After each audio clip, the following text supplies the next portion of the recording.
Meet Gilas Pilipinas in Hong Kong.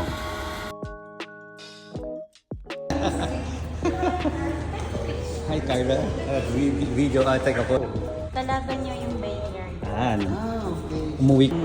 Sige po. Sige, enjoy kayo. Meet Kevin Kiambao na medyo mahiyain. And na-meet namin dito si Calvin Optana and CJ Perez.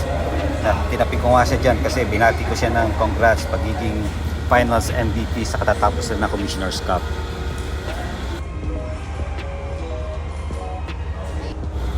Dito nagdating yung mga naglalaki ang mga higante. Kai Soto, AJ Edu, kasama si Alonso and Chris Newsome with the poging Dwight Ramos.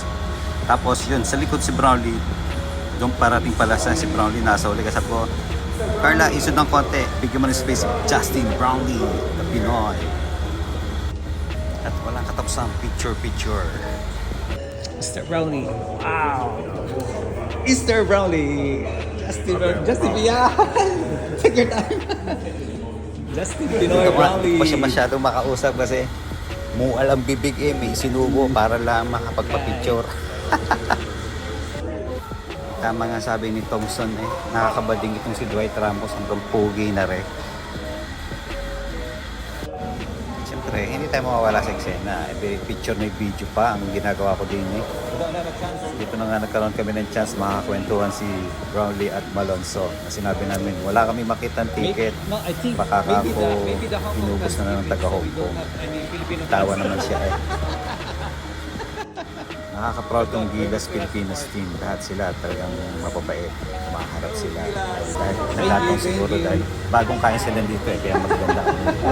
Pero go Gilas Pilipinas. Yes. Ito nga dumating si Tim Cone. Alam mo ba?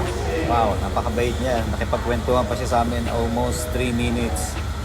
Ikaw na talaga, the coach. The one, Coach Tim Cone.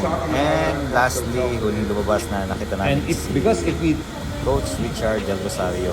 Pero wala na si Junmar Pahato Baka nauna na siyang umakyat. So, till next, Gilas Pilipinas!